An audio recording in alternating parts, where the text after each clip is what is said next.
We are also staying on top of the issues plaguing D.C.'s 911 call center. Tomorrow, the agency's director says she'll be meeting with the D.C. fire chief and deputy mayor of public safety on how to improve the 911 system. Today, the agency took questions for the first time since an infant died during a computer outage. 7 News' Rebecca Turco breaks down what happened and what's next. Officials say they've got a 22-point plan that addresses this outage and nearly 20 recent glitches and interruptions the agency has faced since December. Now, they haven't released that plan publicly yet, but they did give a timeline of what happened the day the baby died, saying the family was on hold with 911 at one point for 54 seconds. They called that wait period unacceptable. Officials say an IT update sparked the outage when the contractor inadvertently pushed the update through every workstation in the agency instead of just a few. That contractor was fired. Today, the center's director spoke for the first time on this, calling the outage a system-wide issue. No one person did anything in this. If one person had done something in this, I would be holding them accountable. They wouldn't be answering 911 calls or dispatching units at the Office of Unified Communications.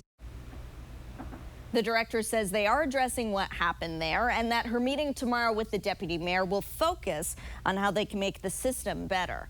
Reporting in the studio, Rebecca Turco, 7 News.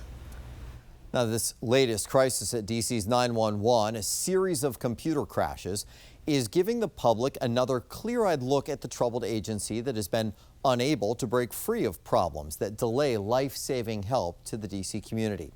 7 News senior investigative reporter Lisa Fletcher has reported on these critical failures for years, and tonight examines how problems arising from the computer crashes underscore long-standing concerns. Wrong addresses. Everybody's answering the door. Slow response times. We've been calling PD for 30 minutes. And a lack of supervision on the call center floor.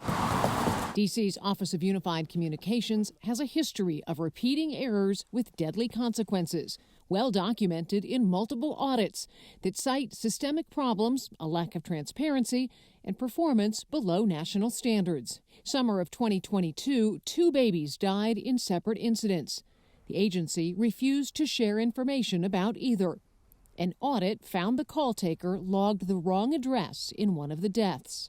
The agency never acknowledged the mistake in its official incident report. In 2023, Auditor Kathy Patterson told us that a lack of transparency was a serious and ongoing issue. It's not the crime, it's the cover-up. That's a call that should have been investigated. There should have been training. There should have been some kind of accountability. Just weeks ago, on August 2nd, during a computer outage at 911, a 5-month-old died waiting for help. A dispatcher sent crews that were already on a call. You can't just dispatch a call. You have to know that people are responding. And that didn't happen when this baby died. And it didn't happen in a bunch of other calls that were dispatched on August 2nd. The dispatcher didn't know for 10 to 15 minutes whether any paramedics were responding. And it turned out they were not. Dave Statter is a public safety watchdog who's been tracking the performance of DC's 911 for nearly 40 years.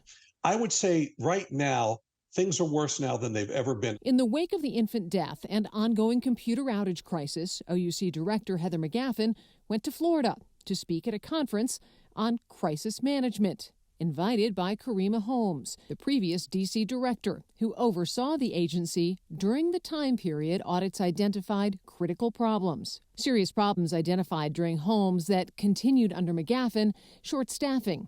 Last month, only 8 of 66 shifts had adequate personnel. Last week, McGaffin reportedly sent an email offering $800 a month to employees to show up to work their scheduled shifts. Every 911 center these days is having staffing problems. But they're so bad in D.C. because they got so behind before addressing this issue that they're not being able to answer 911 calls promptly. And with a lack of staffing and training, mistakes happen. Sheila Shepard died while waiting for an ambulance that was sent to the wrong location. David Griffin perished in the Washington Channel after responders were sent to the wrong address. 9-year-old Yafet Solomon and 40-year-old Fitsum Kabedi died trapped in a fire. There was a 4-minute dispatch delay. Carol Glover died in the L'Enfant Metro fire when more than 20 minutes were lost before D.C. Fire and EMS were correctly dispatched. A triple drowning when a car plunged into the Anacostia and crews were sent to the wrong location miles away. Every 911 center makes mistakes, but the problem, as we've discussed many times, Lisa, is that they make the same mistakes often at OUC. They never get beyond them. The problems at 911 really boil down to training and, most importantly, leadership. The leadership has not addressed these problems. They keep seeming to spend more time on covering things up rather than trying to fix them.